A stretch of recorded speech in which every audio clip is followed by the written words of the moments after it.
भौतिक विज्ञान के ऑनलाइन सेशन में आप सभी बच्चों का स्वागत है। प्यारे बच्चों, हम आपके लिए कक्षा 12 की भौतिक विज्ञान की क्लासेस लेकर आए हैं, जिसमें आप फ्री ऑफ कॉस्ट सभी वीडियोस और हमारे सॉल्यूशंस देख सकते हैं। तो चलिए, आज आपका पहला चैप्टर होगा वैद्युत आवेश तथा क्षेत्र। इसका हम डिस्कस करते हैं और इसमें सबसे पहला जो टॉपिक है वो है वैद्युत आवेश। तो चलिए चैप्टर की शुरुआत करते हैं। तो विद्युत आवेश की डेफिनेशन बताने से पहले मैं आपको इसका थोड़ा सा ब्रीफ बता देता हूँ। तो देखिए, हुआ क्या था, आज से लगभग बात है 2500 साल पहले की। तो बात है लगभग आज से 2500 साल पहले की। यूनान में एक दार्शनिक पैदा हुए या एक व्यक्ति पैदा हुए जिनका नाम था थेल्स। जो ये दादाजी आपको दिख रहे हैं दाढ़ी वाले, इनका नाम था थेल्स। तो इन्होंने सबसे पहले क्या देखा कि एक पदार्थ होता है जिसका नाम होता है अंबर। एक पदार्थ है जिसका नाम क्या होता है, अंबर। ये हल्के पीले कलर का पदार्थ होता है और इस पदार्थ को इन्होंने ऊन के साथ रगड़ दिया। किसके साथ रगड़ दिया? ऊन के साथ। तो उनके साथ रगड़ने के बाद इन्होंने देखा क्या कि भाई, अंबर जो है हल्के हल्के कण, जैसे कागज के टुकड़े हो गए या घास के तिनके हो गए छोटे छोटे, ठीक है, घास के तिनके हो गए। तो अंबर जो है इन पदार्थों को अपनी तरफ क्या करने लग गया? खींचने लग गया, यानी आकर्षित करने लग गया। ठीक है, तो बात समझ में आई। तो जब अंबर को आप ऊन के साथ रगड़ते हो तो उसके बाद उसमें एक प्रॉपर्टी आ जाती है, गुण आ जाता है कि छोटे छोटे कणों को वो अपनी तरफ क्या करने लगता है? खींचने लगता है या आकर्षित करने लगता है। इस गुण को ही, इस खींचने वाले गुण को ही इन्होंने नाम दिया वैद्युत आवेश। वैद्युत आवेश नाम दिया। यही सेम घटना आप कांच की छड़ को बिल्ली की खाल से रगड़ कर भी देख सकते हो। अगर कांच की छड़ को आप ले रहे हो, आपके पास एक कांच की छड़ है, ठीक है, इसको आप बिल्ली की खाल से रगड़ रहे हो, बिल्ली की खाल मान लिया ये है। तो अगर कांच की छड़ को आप बिल्ली की खाल से रगड़ दोगे और रगड़ने के बाद होगा क्या कि जो छोटे छोटे कण हैं, जैसे कागज के टुकड़े हो गए बहुत हल्के, तो कांच जो है उनको अपनी तरफ क्या करने लग जाएगा? खींचने लग जाएगा, यानी आकर्षित करने लग जाएगा। तो इस गुण को ही हम क्या कहते हैं? वैद्युत आवेश कहते हैं। तो उम्मीद करता हूं आपकी पूरी बात समझ में आ गई होगी। तो यहाँ पर जो डेफिनेशन बनेगी वैद्युत आवेश की, वो ये बनेगी कि जब दो विशेष प्रकार की वस्तुओं को आपस में रगड़ा जाता है तो वो हल्की वस्तुओं जैसे कागज के टुकड़े, तिनके आदि को अपनी तरफ क्या करने लग जाता है? आकर्षित करने लग जाता है। इसको ही हम क्या कहते हैं? वैद्युत आवेश कहते हैं। उदाहरण के लिए आप क्या कह सकते हो, जैसे कांच की छड़ को आप बिल्ली की खाल से रगड़ोगे तो वह हल्के कणों को आकर्षित करने लगती है। तो उम्मीद करता हूं आपकी समझ में आ गया होगा कि वैद्युत आवेश है क्या। अब हम डिस्कस करते हैं वैद्युत आवेश के प्रकार, यानी वैद्युत आवेश कितने प्रकार का होता है। तो देखिए प्यारे बच्चों, वैद्युत आवेश जो होता है वो होता है दो प्रकार का। वैद्युत आवेश दो प्रकार का होता है। वैद्युत आवेश दो प्रकार का होता है। एक को कहते हैं हम धनावेश या फिर ऋणावेश। एक को कहते हैं हम ऋणावेश, जिसको इंग्लिश में कहते हैं निगेटिव चार्ज। Negative charge. और एक को कहते हैं हम धनावेश।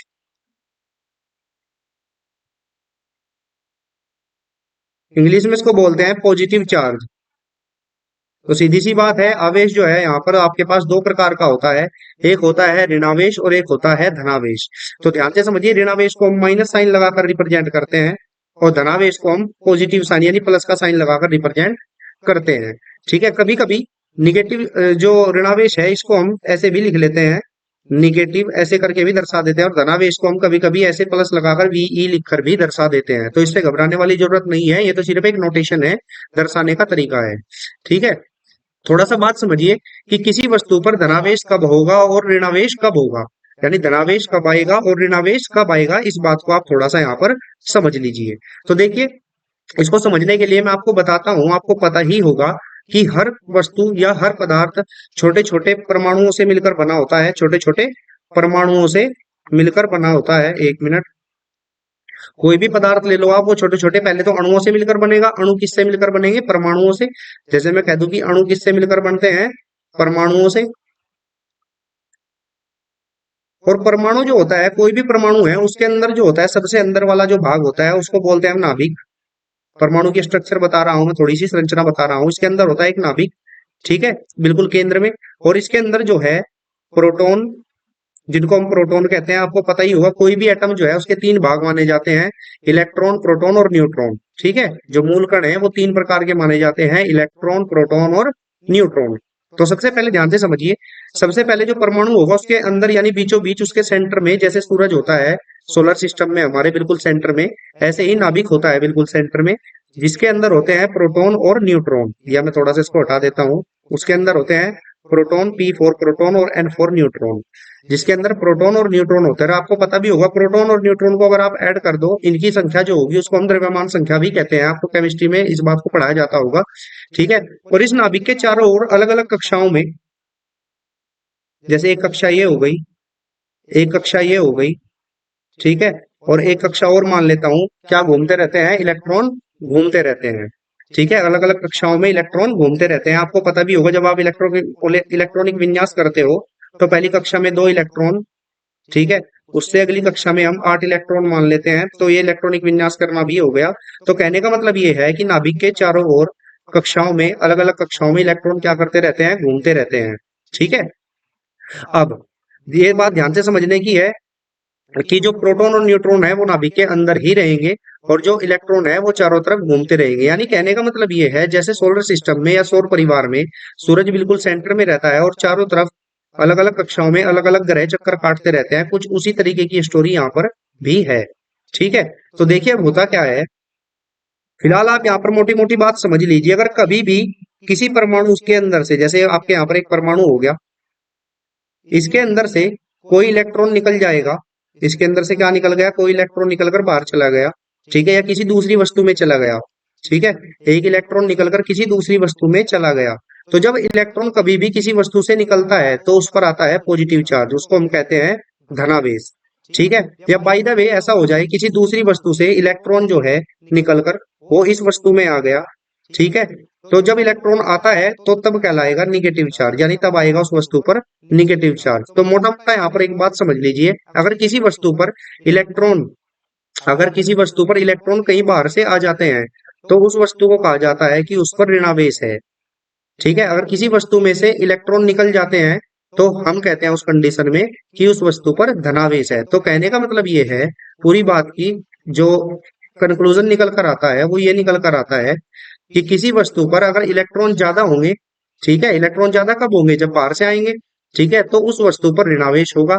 किसी वस्तु पर इलेक्ट्रॉन कम होंगे, यानी कहने का मतलब यह है कि अगर उस पर इलेक्ट्रॉन उसमें से निकल रहे हैं तो जब निकलेंगे तभी तो कम होंगे, तो उस कंडीशन में उस वस्तु पर धनावेश होगा। तो कहने का मतलब फाइनली ये निकल कर आता है यहाँ पर कि, मैं लिखकर बता देता हूं आपको, तो एक मिनट, किसी वस्तु पर या किसी परमाणु पर ऋणावेश का होना, किसी वस्तु पर ऋणावेश का होना, उस पर इलेक्ट्रॉन्स की उस पर इलेक्ट्रॉन्स की अधिकता को दर्शाता है। तो उम्मीद करता हूं पहली बात आपकी समझ में आ गई होगी कि अगर किसी वस्तु पर इलेक्ट्रॉन ज्यादा होंगे तो उस वस्तु को हम कहेंगे कि वो क्या है, ऋणावेशित है। ठीक है, इसी प्रकार किसी वस्तु पर या किसी परमाणु पर धनावेश का होना, धनावेश का होना, उस पर, एक मिनट, होना, उस पर इलेक्ट्रॉन्स की, देखिए इलेक्ट्रॉन्स अगर आप चाहो तो ऐसे भी लिख सकते हो, शॉर्ट में अगर लिखना चाहो तो आप इलेक्ट्रॉन्स को ऐसे भी लिख सकते हो। इलेक्ट्रॉन्स का सिंबल होता है, ठीक है, प्रतीक होता है इलेक्ट्रॉन्स का, उस पर इलेक्ट्रॉन्स की कमी को दर्शाता है। तो उम्मीद करता हूं मेरे प्यारे बच्चों आपकी बात समझ में आ गई होगी। तो मोटा मोटा यहाँ पर जो मतलब निकल कर आता है, वैद्युत आवेश दो प्रकार का होता है, एक वो होता है धनावेश और एक होता है ऋणावेश। तो अगर किसी वस्तु पर ऋणावेश है तो उस पर इलेक्ट्रॉन की अधिकता है, यानी उस पर इलेक्ट्रॉन ज्यादा है, किसकी तुलना में, प्रोटॉन की तुलना में। ठीक है, अगर किसी वस्तु पर धनावेश है तो उस पर क्या है, इलेक्ट्रॉन की कमी है। ठीक है, किसकी तुलना में, प्रोटॉन की तुलना में, यानी प्रोटॉन से ज्यादा क्या होंगे, अगर प्रोटॉन से ज्यादा इलेक्ट्रॉन हो, ये देखिए पहला केस, अगर प्रोटॉन कम है और न्यूट्रॉन इलेक्ट्रॉन ज्यादा है तो उस कंडीशन में ऋणावेश होगा। ठीक है, अगर प्रोटॉन कम है और इलेक्ट्रॉन, एक मिनट, प्रोटॉन कम है और प्रोटॉन ज्यादा है और इलेक्ट्रॉन कम है तो उस कंडीशन में आपकी वस्तु पर क्या होगा, धनावेश होगा। तो आप मोटी मोटी बात समझ ही गए होंगे कि पूरी बात का अर्थ क्या है। ठीक है, तो पूरी बात का अर्थ जो निकल कर आया है वो मैंने आपको बता दिया है। तो चलिए उसके बाद आते हैं हम वैद्युत आवेश के मात्रक पर। तो वैद्युत आवेश के मात्रक को बताने से पहले आपको पता ही होगा कि मात्रक किसको कहते हैं। जैसे आपको पता ही होगा जब आप किसी दुकान पर या किसी शॉप पर चीनी लेने के लिए जाते हैं तो दुकानदार आपको जो चीनी है वो तोल कर देता है। जब आप दूध लेने के लिए जाते हैं तो दुकानदार आपको दूध लीटर में यानी लीटर वाले उसमें बर्तन में रखकर देता है।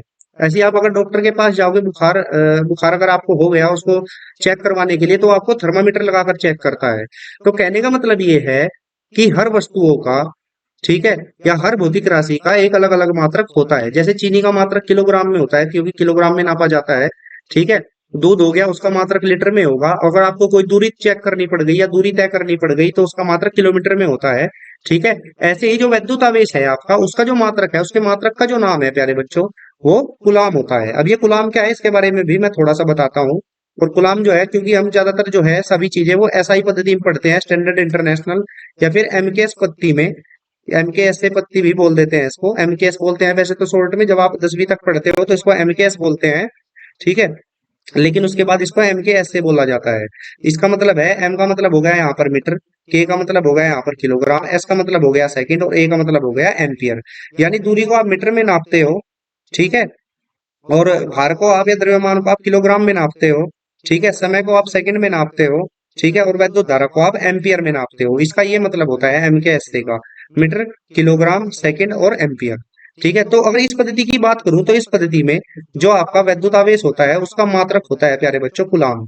ठीक है, तो यहाँ पर मैं लिख देता हूं, एसआई पद्धति में, एसआई पद्धति में, एक मिनट, आवेश का मात्रक कुलाम होता है। आवेश का मात्रक गुलाम होता है। और एक बात और ध्यान रखिए प्यारे बच्चों, वैसे तो मैं ये टॉपिक जो है आपका आगे आएगा लेकिन मैं थोड़ा सा यहाँ पर बता देता हूँ। ध्यान रखिए, जो गुलाम होता है, ये जो होता है गुलाम, ये होता है एम्पियर, एम्पियर इंटू सेकंड के। अगर कहीं पर एम्पियर इंटू सेकंड लिखा हो, एम्पियर गुणा सेकंड लिखा हो, ठीक है, तो उसको कुलाम बोला जाता है। कभी आप सोचे कि कुलाम पता नहीं क्या है, तो एम्पियर गुणा सेकंड जो होगा उसको ही हम कुलाम कहते हैं। और ये होता क्यों है, फिलहाल के लिए आप याद रख लीजिए, फिलहाल के लिए आपको याद ही रखना पड़ेगा इसको। आप अगले चैप्टर जो आपके आएंगे उन चैप्टर में डिस्कस किया जाएगा। एक चैप्टर आएगा आपके पास थोड़ा आगे जाके, ठीक है, उस चैप्टर में मैं बताऊंगा कि कुलाम एम्पियर इंटू सेकंड क्यों होता है। ठीक है, तो उम्मीद करता हूँ आपकी पूरी बात समझ में आ गई होगी। तो वैद्युत आवेश का जो मात्रक होगा एसआई पद्धति में, ठीक है, उसको हम कुलाम कहते हैं। और जो कुलाम होता है यानी एक कुलाम जो बराबर होगा वो एक एम्पियर इंटू सेकंड के बराबर होता है। शॉर्ट में आप ऐसे भी लिख सकते हो, एक गुलाम, एक सी इज इक्वल टू एम्पियर। ठीक है, 1 एम्पियर, एम्पियर के लिए ए और सेकंड के लिए एस, तो 1 गुलाम इज इक्वल टू 1 AS। ऐसे भी आप इसको याद रख सकते हो। ठीक है प्यारे बच्चों, तो आपके आज मैंने आपके 3 टॉपिक कराए हैं। वैद्युत आवेश क्या होता है, फिर मैंने आपको बताया वैद्युत आवेश के प्रकार कितने होते हैं। ठीक है, एक होता है ऋणावेश, एक होता है धनावेश। ऋणावेश कब आएगा किसी वस्तु पर, जब उस पर इलेक्ट्रॉन की अधिकता होगी। ठीक है, और धनावेश कब आएगा, जब उस पर इलेक्ट्रॉन की कमी होगी। ठीक है, फिर उसके बाद मैंने बताया है वैद्युत आवेश का मात्रक क्या होता है। ठीक है, तो वैद्युत आवेश का जो मात्रक होता है एसआई पद्धति में या एमके पद्धति में, ठीक है, उसको हम बोलते हैं कुलाम। और कुलाम जो होता है वो होता है एम्पियर इंटू सेकंड के इक्वल। तो कोई ज्यादा घबराने वाली बात नहीं है यहाँ पर। ठीक है, वैसे तो थोड़ा ये टॉपिक जो है जो आवेश का मात्रक है, ये थोड़ा सा अलग टॉपिक है। इसमें थोड़ी सी और चीजें भी मुझे बतानी थी, लेकिन यहाँ पर फिलहाल आप इतना ही याद रख लीजिए। ठीक है, क्योंकि पेपर में आती है एक गुलाम की डेफिनेशन, तो वो एक अलग टॉपिक है, एक अलग चैप्टर में उसको हम डिस्कस करेंगे। और यहाँ पर एक बात और बता दूं, चलिए चलते चलते हम यहाँ पर इसकी वीमा भी डिस्कस कर लेते हैं। विमीय सूत्र जिसको आप बोलते हैं, विमीय सूत्र, आवेश का विमीय सूत्र क्या होगा। ठीक है, तो देखिए यहाँ पर एक coulomb is equal to 1 ampere into second है, तो ध्यान से समझिए। तो एम्पियर के लिए आप यूज करते हो ए, और सेकंड, सेकंड क्या होता है, टाइम, तो इसके लिए यूज किया जाता है टी। जब आप 11 क्लास में होंगे तो शायद आपको पता होगा ठीक है, कि विमीय सूत्र या क्या होते हैं, ठीक है। तो वो चीज मैंने यहाँ पर डायरेक्ट बताई है। तो एक कूलम बराबर है 1 एम्पियर इंटू सेकंड के। तो एम्पियर को यहाँ पर ए से रिप्रेजेंट किया जाता है जब आप विमीय सूत्र पढ़ते हो। और सेकंड, सेकंड क्या है, टाइम है।